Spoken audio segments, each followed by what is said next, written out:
The sun rose over the horizon, and with it brought warmth to the still early spring air.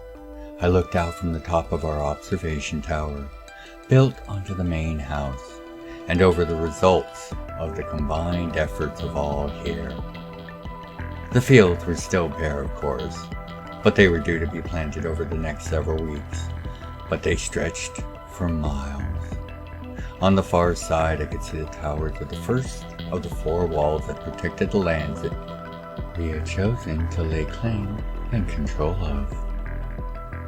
Extending to a near full 10 miles from where I stood and ringed by the walls, there was safety and security from the increasingly common dangers that made their home within the wildlands. I was pulled from my thoughts when I saw a wagon approaching. It bore the flag of the local couriers convent, traveling from town to town, delivering messages and goods, at no cost beyond simple food and shelter, as well as neutrality in all matters political. I made my way down and managed to get to the porch just as the wagon had turned and started to leave, having left its delivery with Og and the large carrier drone that had the package, a large piece itself, already on board. What in the name of the fees? Og? Who's this for? Package is not for us. I was a bit confused. Then who? Nov? The praetor that acted as a free-roaming security patrol out amongst the lands we were beginning to offer assistance and protection to, he used Farmhold as his northern base of operations, and would now be busy preparing for his next outing. Correct. Shall I deliver the package myself, or would you prefer to do so, Lord Katheon? No, go ahead. I have a meeting with the elders of the southern villages to prepare for. Do me a favor, ask Nov to see me after you drop that off. I turned around and entered the house, and refilled my cow, and made myself busy with the routine of preparing for the busy day. A few minutes later, Nov practically burst through my front door. Katheon, forgive my lack of manners, but I am in need of a favor. This was new. Nov had never asked for a favor. Sure, what can I help you with? I need to take that package and deliver it. Normally I would have just sent it back with the next CC wagon, but I do not have the time. Could I possibly use your Trebucom to make the necessary arrangements? Of course, just cover the fees. That's not even a favor. Nov had never lacked for coin, and had never let us give him anything, always at a bare minimum insisting that he covered the material costs. Thank you, Lord Katheon. After that, I will be happy to help you discuss the issues to our south. I have some information on that.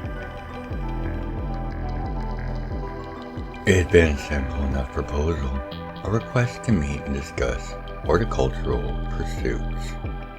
From what little other was included in the missive, the sender had lands on the Polaron Peninsula, and, due to geographic and other factors, was interested in entering into an agreement with us to grow a selection of crops that would seemingly fare better or otherwise produce better crops than the soil of their personal lands.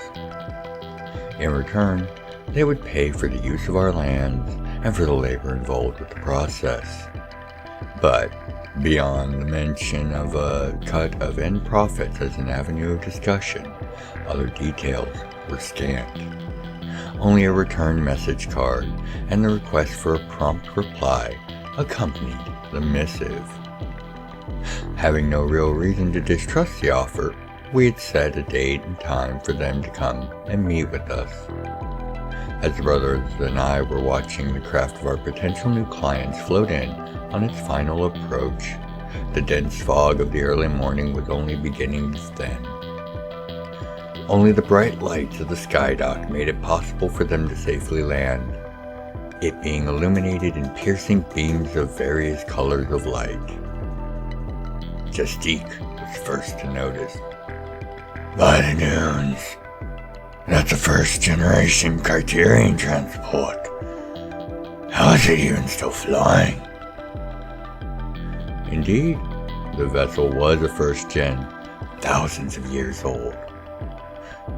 During our history courses at Trennis, there was an entire segment on the early Criterion military and the equipment it brought to bear.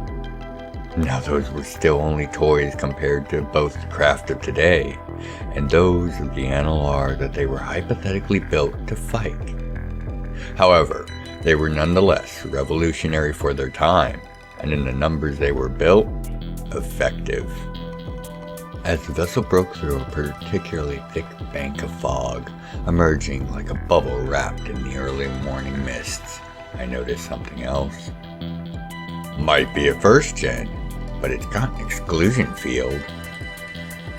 Lassing's chuckle told me that he hadn't caught that fact any more than Justique had. "Good eye, Cap. So, an upgraded relic. Are they trying to impress us? Or perhaps they're just that practical of a soul. Why waste a good vessel after all?" We were still discussing the merits and the costs of trying to keep such a vessel operating as we watched the final landing approach, having walked to the pad as we were discussing it. "Lasting, I know you're not one for showing off, but..." I let the comment hang. His thin grin was all I needed as a response. He took a stance and drew in a slow breath and held it for a moment. The release of his breath, combined with his power flowing forth, were nearly perfect in their timing and their effect.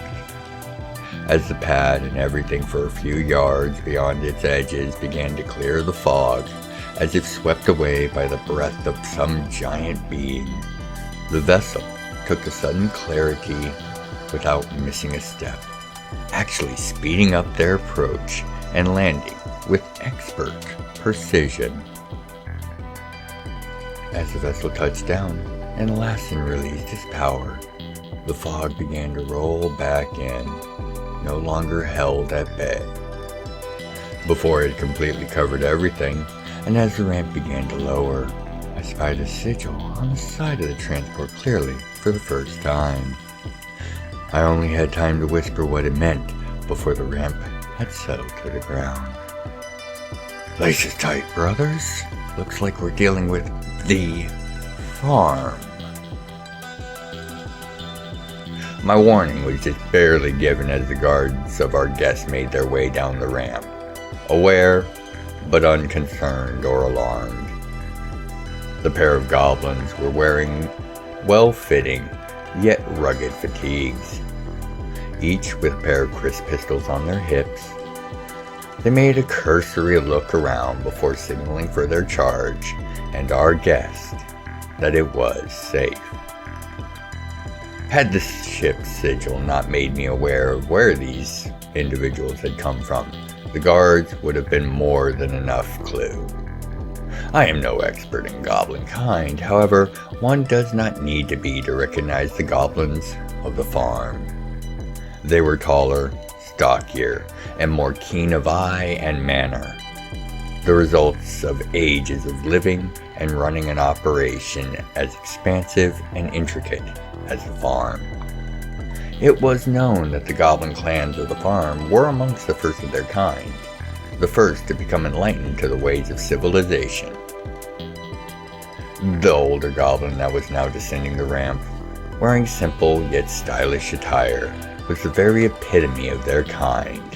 He moved with confidence and eagerness towards us, his guards falling in line behind him wordlessly. Closing the last few yards to meet him, and getting basic pleasantries out of the way, we made our way to the house, talking the entire way with our guest, who was most impressed by Lassen's clearing of the fog. "We only have a few amongst our number that have any aptitude for the flame," Scrydeer, our guest, was explaining. "And fewer still that can accomplish anything nearing that. The heavy fog and constant patterns of this area is just another reason I wanted to discuss our offer with you." Soon, we were deep in talks, going over seasonal patterns and what crops they were interested in us growing for them. Chanlos, of course, was in attendance, serving to not only cover the interests of the Celestians, but to also make sure that our other commitments as far as produce and growth were kept in mind. The crops were several rare variants of narcotic and hallucinogenic plants, to be grown, harvested, and then promptly shipped to the farm for processing into their final products. Even unprocessed, the amounts of crops would be more than enough to invite the interest of anyone who was aware of them. But before the objection could be raised by myself or the brothers, Scrydeer had already pointed out that as part of their offering would be a selection of our choice of volunteers from their number to be able to form an expanded security force. "The farm has many duties that must be done, but even as reserved as we are compared to our less civilized fellows when it comes to procreation, we are often at a significant labor surplus. Our standard training and educational programs ensure that they will be no less capable than a third-year Chinese cadet. We, of course, will cover the costs of their presence and their equipment as well as their salaries. However, beyond that, they will be, for all intents and legal cause, under your exclusive direction as to your security needs. I only ask that you make sure to keep some at hand to protect our mutual investment. But beyond that, they will be yours to deploy and utilize as you wish." Certainly a hell of an offer. The discussions had taken hours, but we had covered nearly any factor that any party could bring to light. Scrydeer had been more than flexible and reasonable in his negotiations, and despite missing a chance for a few more points on the profit share, I did feel we had come to a fair and true accord. The bolstering of our forces would be a welcome addition, as the southern reaches of our proposed area for protection and operation were going to be in need of that extra manpower. As the first stocks of seeds and first batch of support troops arrived, the discipline and attention to detail on display was impressive, and within a week we had already begun to see the new arrivals integrating with the locals seamlessly. They constructed a couple long buildings to use as barracks out beyond the first wall, separately spread out along its long circle. As this occurred, the agreed upon crops were planted, the Celestians commenting more than once on both the quality of the seeds as well as to agreeing to the benefits of them being grown in this environment. They also predicted a yield that would be well above the basic numbers we had agreed upon, and the estimated additional payment for that we would be looking would be far more than sufficient to not only cover any expenditures that these crops might call for, but to continue our goals of growth. Over the next month, the rest of the volunteers were chosen, selected, and arrived, along with gear and equipment for a force twice their size. They made it clear they were ensuring that no matter the situation, supply and armament would not be an issue. It was a welcome sight, as the hostilities in the south were only looking to increase, and it appeared that our use of force was quickly becoming the only avenue available if we were going to offer security to the communities in the south that had requested it. As I mulled this and other matters over, I was making my regular morning rounds. I was stopped by one of our latest arrivals, who leaned on his weapon, a goblin-sized polearm with some sort of ranged weapon integrated. A quick nod and he began. "Sir Katheon, this is a fine bit of land you've made your home. I can see why the offer was made. The soil is rich, the fog's heavy, and constant. Thank you, Mr.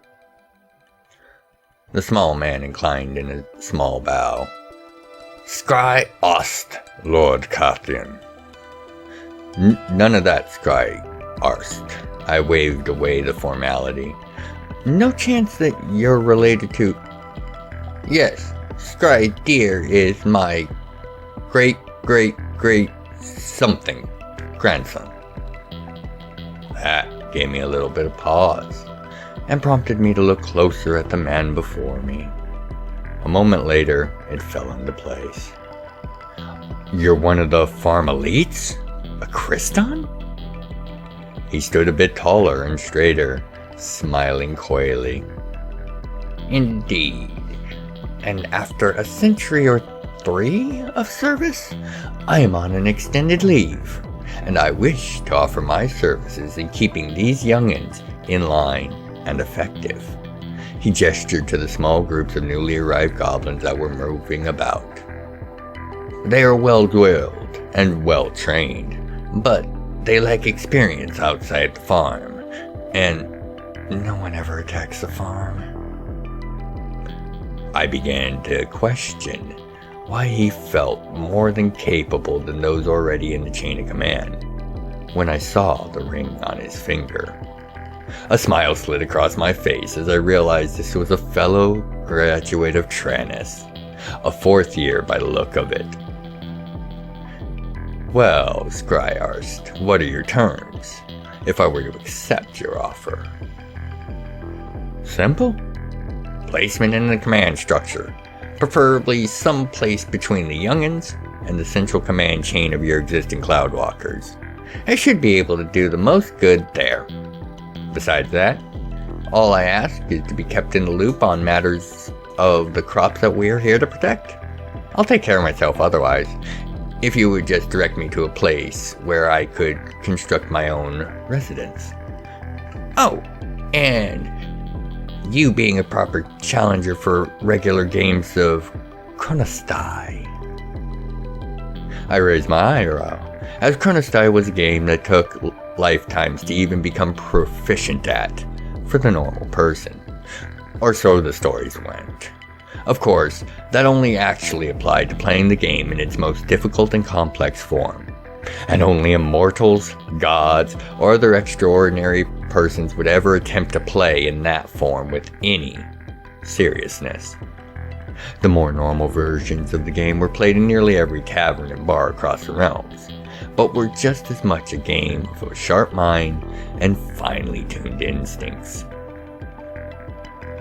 If you are unsure you can provide the proper challenge, Sir Katheon, I am more than happy to instruct you in the finer points of the game. The mischief in Scryarst's tone and eyes made it clear that our little group had just acquired a new member, and I welcomed the new addition. Even as I made my way back to the house, I could hear the sound of raised voices, and they were engaged in the most intense of debates. I had been down in the tunnels that were being excavated beneath Farmhold, using the opportunity to train further with my armor's various features, as it was discovered of being capable of earth-moving and shaping effects similar to that of the Celestian's own abilities. Albeit not at the same pace that they were capable of, but I could tell there was definitely room for me to improve. I had refrained from being seen in my armor since my return from Tranus, save for those in my inner circle. I was still wary of advertising its presence, as I did not wish to appear to those who ruled to our south, with their heavily magically enhanced and enchanted suits of armor, and so far, the strategy seemed to be bearing fruit, as several of the villages and other small scattered population centers in the region have been reaching out. It would appear that many in the region were tired of their current rulers, the city-state of D-Block. A single step onto the porch and the sounds of the furious debate died, and as I entered I saw Nov, Scryarst, and Chandler's quietly awaiting my arrival, with the large map of the region behind them. It had just been updated with the results of Nov's latest information, gained during his last trek around the region during the last few months. Looking at it, I could see the subject of debate, and felt a pang of concern as I saw 13 black marks on the map. Each mark was a tower and barracks for the soldiers of D Block, and they were, for the most part, distributed in a way that was clear in its intent. Despite being over 500 miles to our south, it appeared that D Block wished to claim dominion to the lands, as close as 100 or 200 miles away, and it had been made clear that many of the small communities that lay in the middle had no desire to continue to be so ruled. The northernmost tower, itself strangely far to the north from the general distribution, was a clear challenge. Alright, don't act as if I've suddenly gone deaf. What is our situation? And I could hear the three of you going at it, so spit it out. Arst was the first to speak. Boss, it's simple. D Block used the winter to erect the majority of these towers. With the little data we actually have on D Block and what they're capable of, mostly rumor to be fair, we can guess that each of those towers could hold 100-200 troops, many more if the stories of their use of summoned forces are true. 13 stations, each with a couple hundred or more troops. That is far more than we can handle. I'm unsure if we could actually hold off that collective force if they made a direct assault. Clever of them to use the winter to cover the expansion. I assumed magic was employed. It was a bold move, but an expensive one. Yes, they have rather deep reserves as D Block has been in operation for centuries. No one is quite sure as to where they get their materials, as my contacts in the Grand Caravans are unaware of where the various materials that would be required for the enchantments and other magical effects that they seem to be able to use with little concern are coming from. Nav answered gravely. Our total forces, including all drones, additional forces from farm, and the existing Cloudwalker contingent, only rises to about 300 total men-at-arms. As this is just the northern face of D Block's forces, this is not a conflict we currently can even hope to bring to a stalemate. Chandler's was clear in his distaste of the situation. What are our options? There are plenty of people living there that have no desire to bend the knee to D Block anymore. We can't leave them to be taxed and worked the way that we know D Block tends to do to the people under its care. D Block would take over all trade and outside affairs for the villages under their protection, only to skim all but the bare necessities to keep for themselves. War would be folly, and that is why I believe they built one of their towers so far to the north. Nav pointed to the oddly placed tower. It's a trap. No matter what we do, if we attack, that allows them to respond to our aggression and possibly take farmhold in a counterattack we can't stop. We let it stay there. It solidified D Block's claim, and they will eventually take farmhold.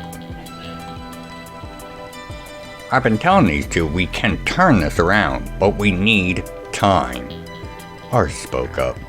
If you can somehow buy us a year, we can be ready and victorious. How? Ars was not one to boast of things that he could not deliver. If these two would stop fighting and work with me, we could have a full plan of action ready for you in less than a day.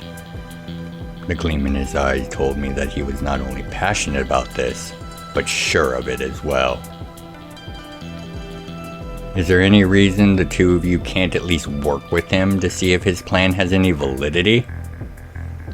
Nav and Chandler looked at each other a moment before looking back to me, only shaking their heads. Then you know what you need to do. Before I could continue, Lassen arrived in a rush through the door, almost out of breath. Captain, a mill of saw shells is on the move, and reports make it sound like there's an ancient leading them. Where, and how many? Heading south to southeast from Rotwood's grave, about 15-20 miles from Farmhold. Lassen held up a piece of paper, a missive from a local detailing the mill, and a large saw shell leading it. Report says 12 juveniles, and the ancient. No mentions of adults. Looks like a migration. Prep the transport and get your steak. The three of us are going to take care of it. I turned to Nav and the rest. You have your task. The brothers and I will deal with the saw shells. You see if our plans holds water.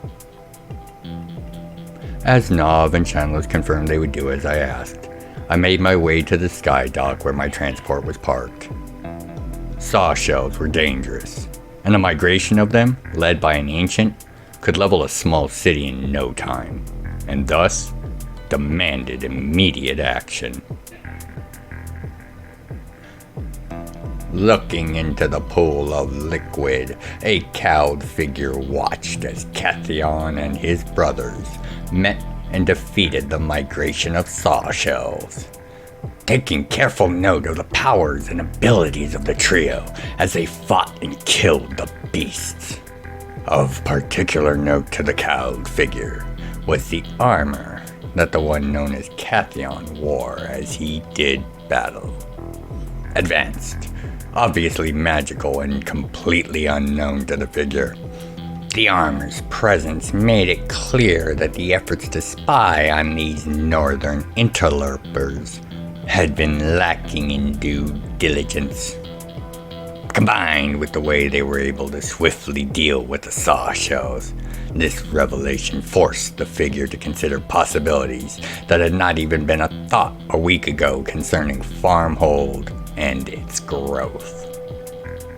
As the trio, their task now completed, began to embark upon their transport, the figure waved his hand and the images on the pool faded.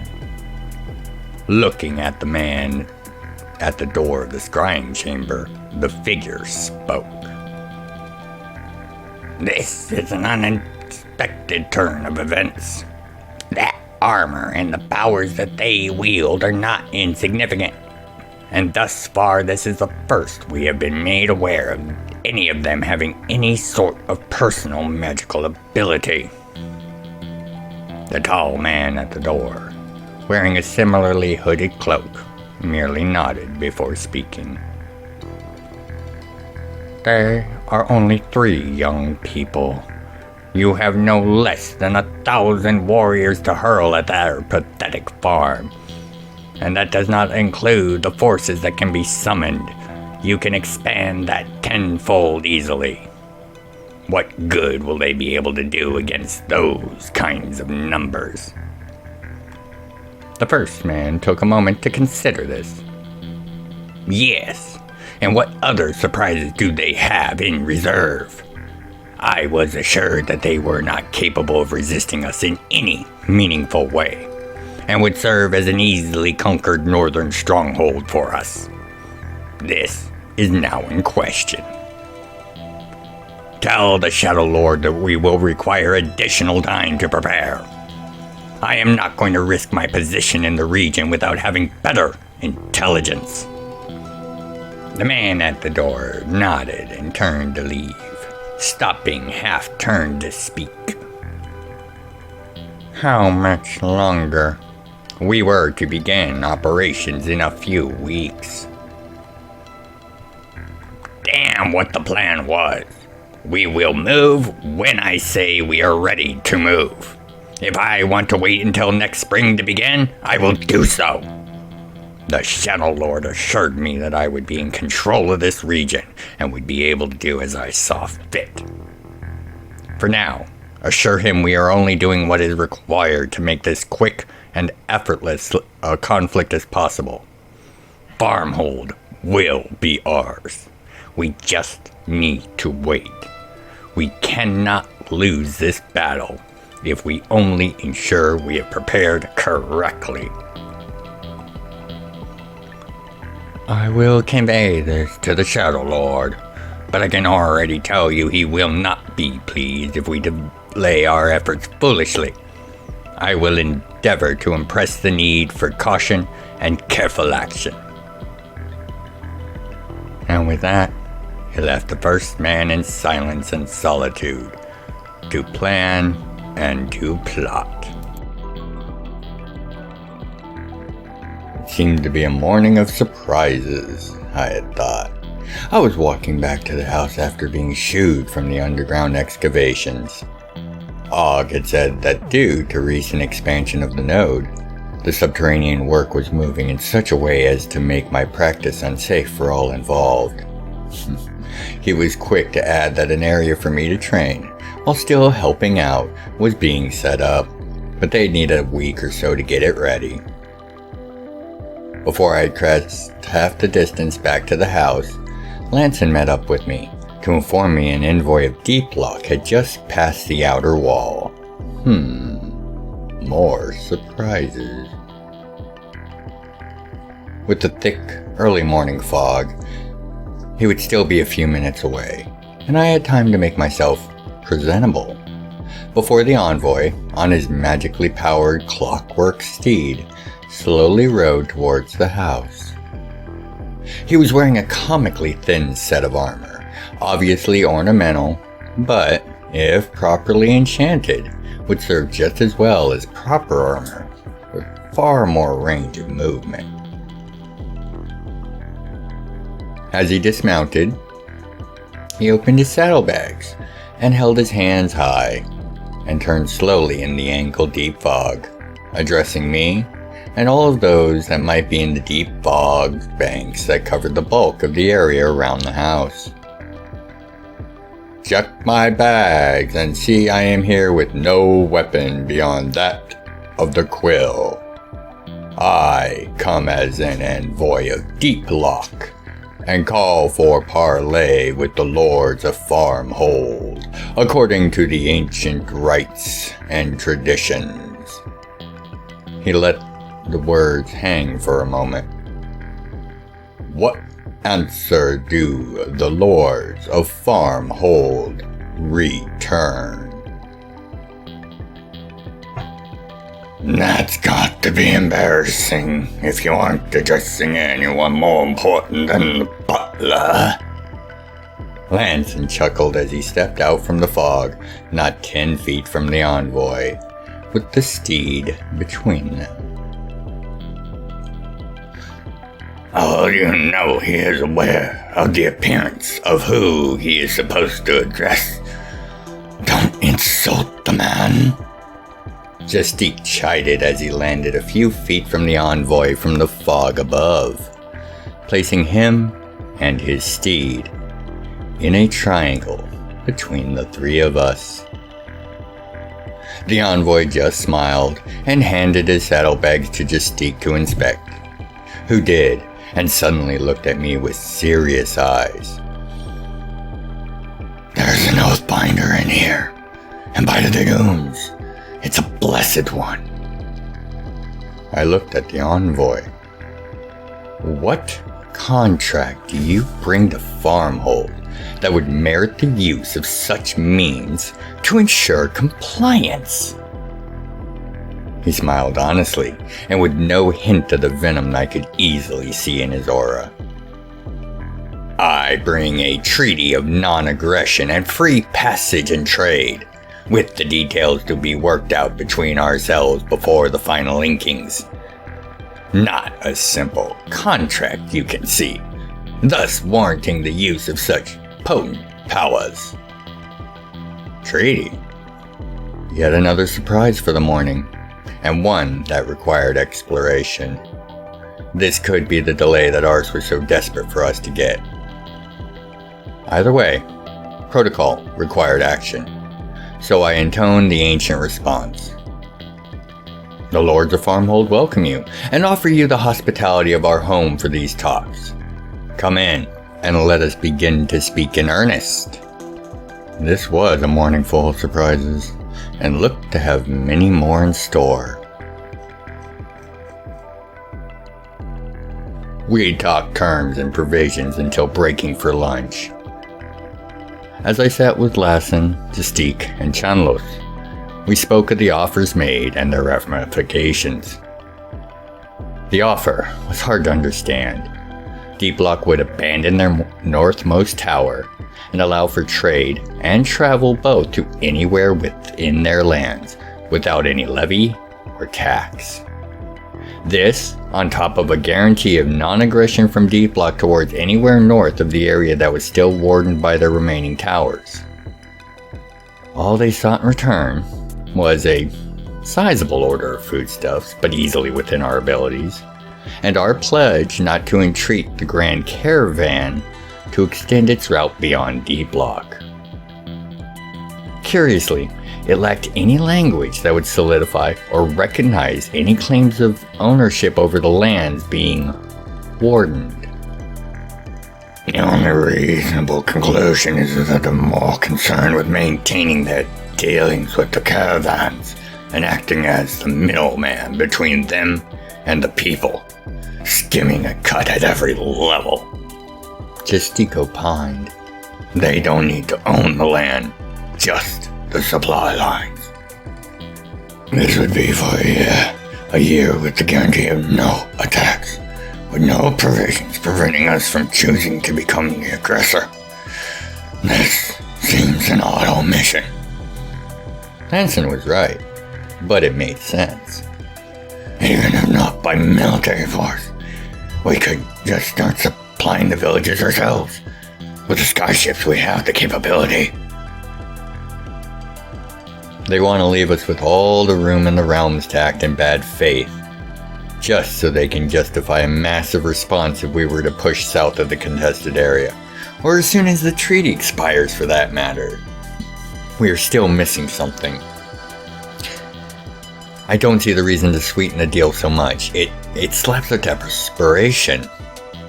And I couldn't shake the feeling it was far less about building strong ties, as the envoy insisted, but more about delaying us from helping those southern villages and hamlets and cutting Deep Lock off from their goods, supplies, and services. The terms are all in our favor. I have ensured that no hidden or concealed text is present. Chandler was adding his 2 coppers at this point, with the contract being signed on an oath binder to the father of Criterion, and the terms and conditions so far stipulated. The advantages seriously appear to outweigh any pain this delay would cause. In fact, it's likely to save more lives long term if we are properly prepared for this eventual conflict. He was right, of course. As written, the treaty only ensured that if this conflict was to happen, we would at least be able to capably fight it, with victory being a proper possibility. A year of peace to solidify our position. To hopefully clearly know and understand which of the villages, hamlets, and towns wished for our protection, and which wished to remain subjects of Deep Lock, as well as the time to develop some recent discoveries made by the node. But the question of why still nagged at the corners of my mind. Then it came to me. Simple as it was, important. They're trying to learn more about us, to see what we're actually capable of. Think about it. We haven't shown anything beyond the ability to grow and build. They must be lost to how we're intending to offer our protection to the region, when at most, what have they seen? 20? 30 men-at-arms? If we begin to fully supply the villages, that will display our logistical ability and thus war-waging ability. This is a year-long delay for them as well, and I would wager that they are hoping, like we are, to be properly prepared by the end of it.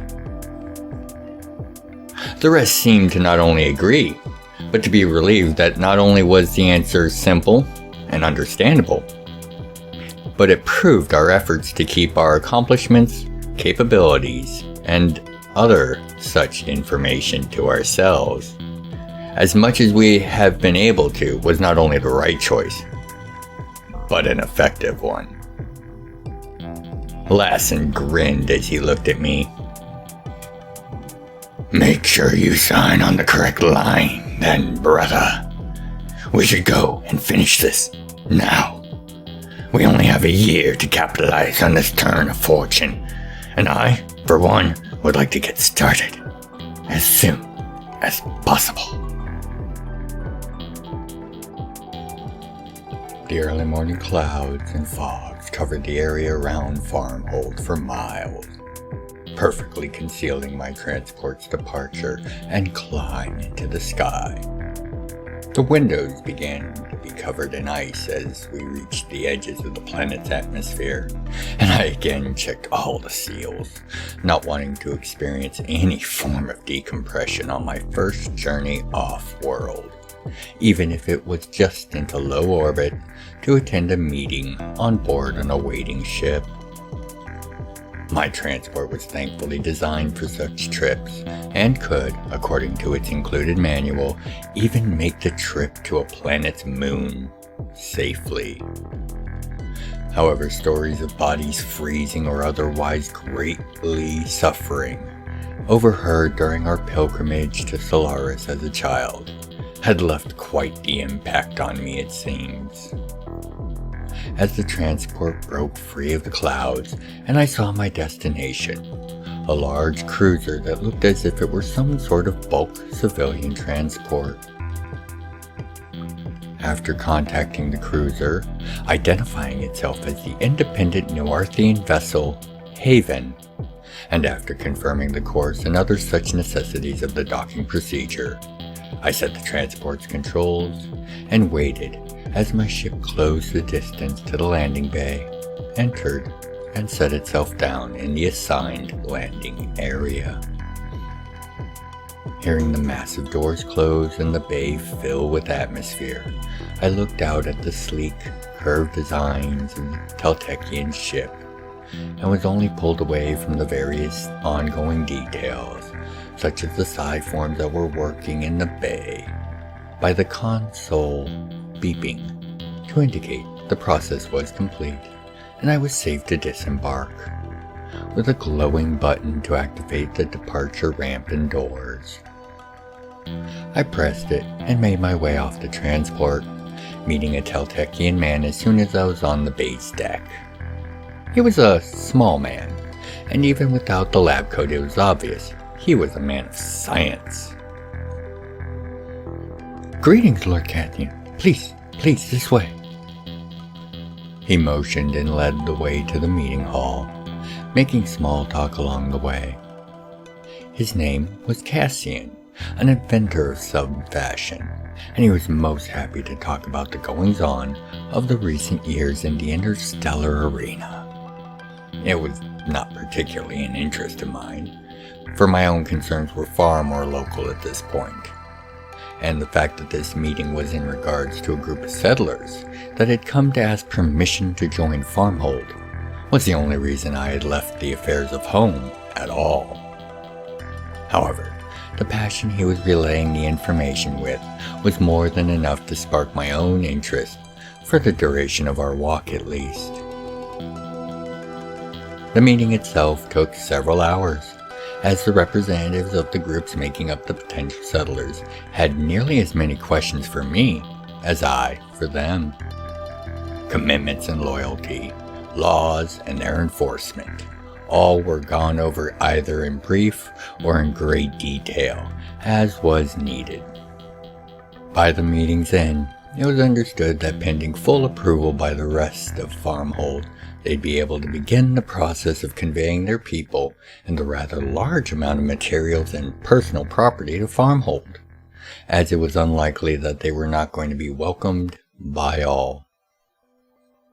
That evening, I relayed the details, my impressions, and reasoning for allowing the settlers to begin to everyone, while we looked over the city's plans and began arranging where everyone would have their lots, either above ground for the Ortkin, the few Teltekians and elves, or below ground for the Rodkin and dwarves that made up the settlers. Almost a total of 5,000 would be making their home within our walls, with a near plurality of those of a militaristic bent and those of a more logistic or civic persuasion, with many, if not most, coming from houses or clans that were noted for their crafting or artistry, bringing many technical and productive skill sets to our growing community. The captain of the ship that they were on had expressed his willingness to allow for a long period for his passengers to make their way down to Farmhold, as all involved wished to undertake this with as little notice or fanfare as possible. It would take months, but by doing it this way, each family and person would be able to move not into a temporary shelter to wait for their home's construction or excavation, but move directly into a ready and freshly built home.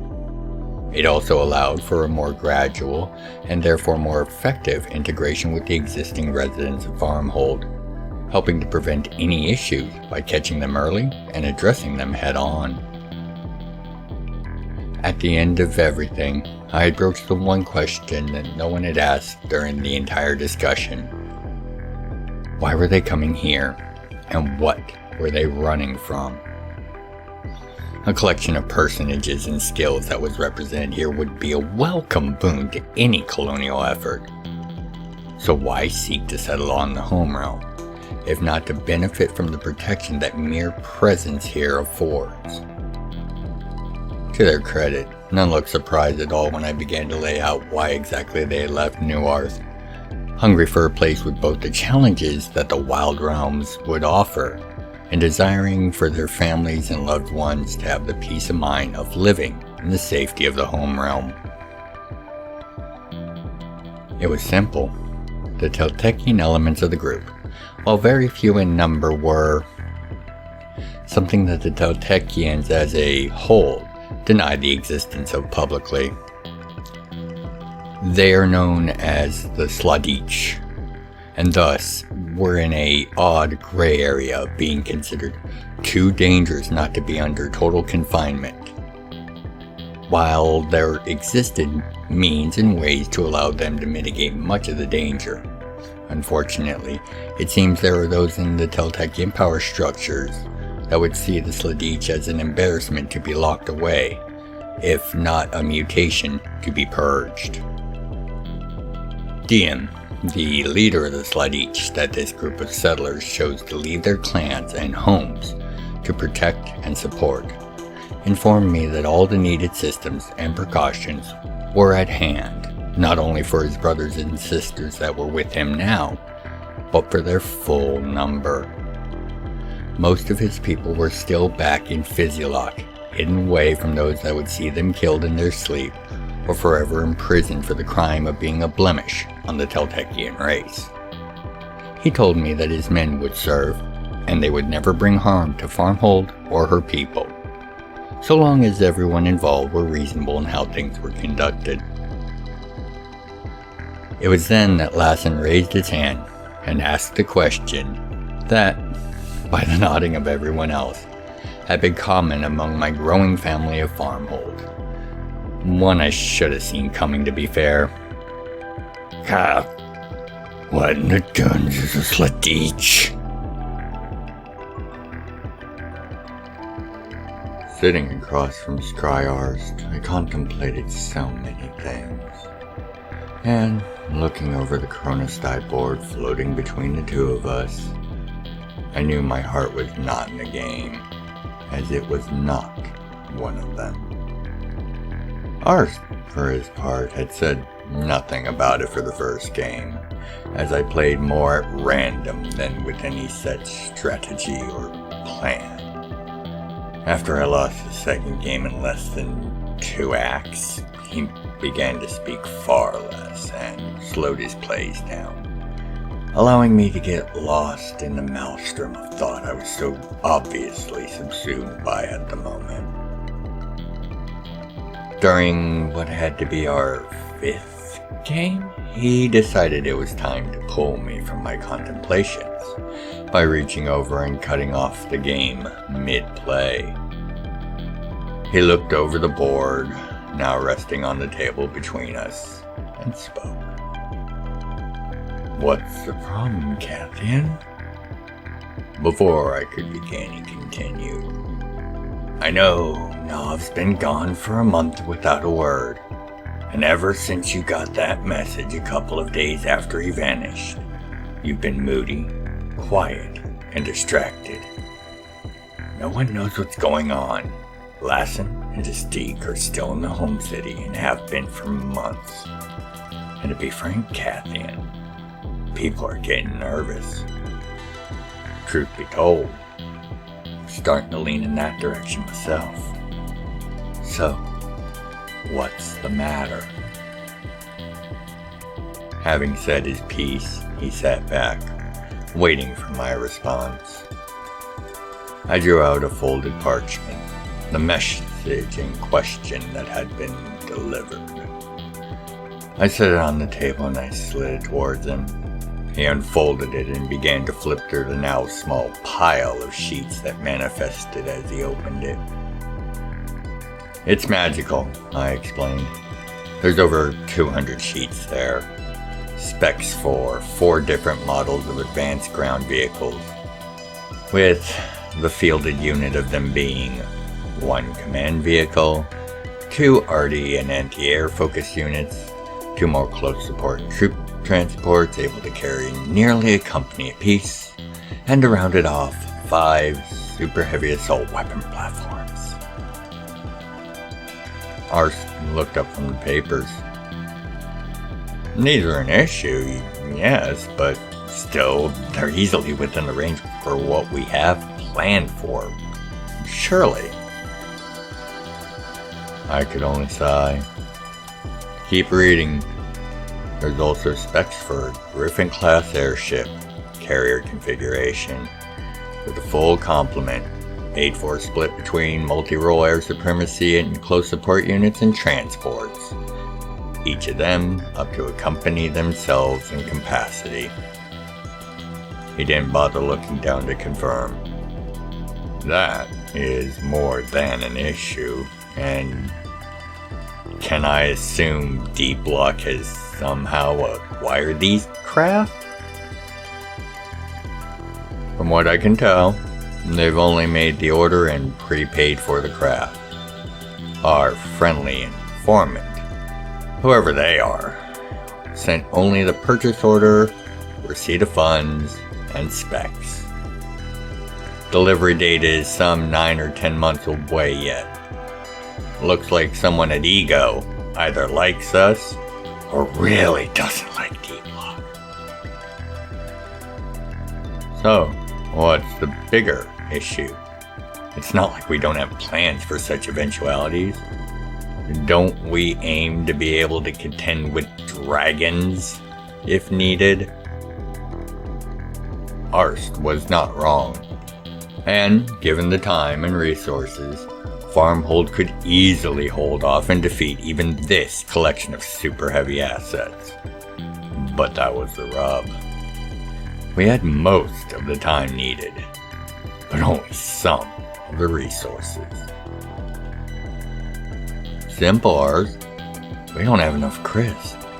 Not nearly enough for all the systems we need in place to defend against all of that, plus whatever else D-Block might throw at us.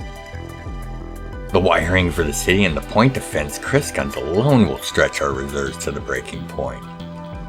And the prices on the market for the remaining Chris that will be needed are on the rise, with all this talk of conventions of inter-realm conflict being tossed about by the High Realms Council."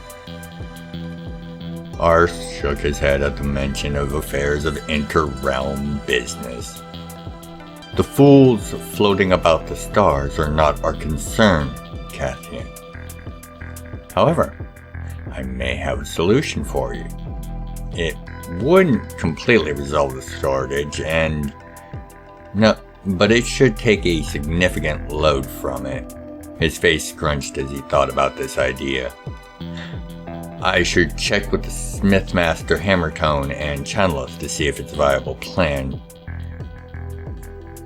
Be that as it may, you could at least clue me in to your idea. I was frankly desperate for a solution. I could have not been able to think of one myself. Well, I was thinking, we could replace the point defense systems with something else. Say, rotary C-bolt systems? Fewer crits required overall, and of cheaper and more available types as well. We could move those guns already built to more critical positions, as well as repurposing the parts that are not yet assembled for more critical tasks. Might mess with the timetable though. I was quiet for a long moment, running numbers in my head and realizing the brilliance of the idea. I almost didn't feel the sting of not coming up with it myself.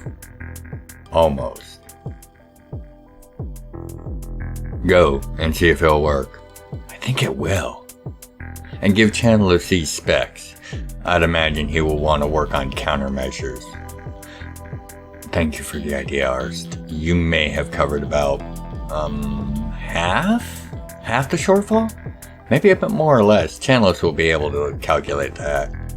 Every bit helps, though. Thank you, Arst. Oh, and if you could, when you ask, specify for rotary C-bots systems. Trust me, the Smithmaster will not find the difference a joking matter. Ars merely smiled a bit wider. Of course. Nice to see that fancy education actually taught you something useful. If you actually even know the difference. I'll be back later with a summary of the adjustment to the plans for this, and by then you had best have your head clear and ready to play. You owe me 5 games now, and I expect to get them.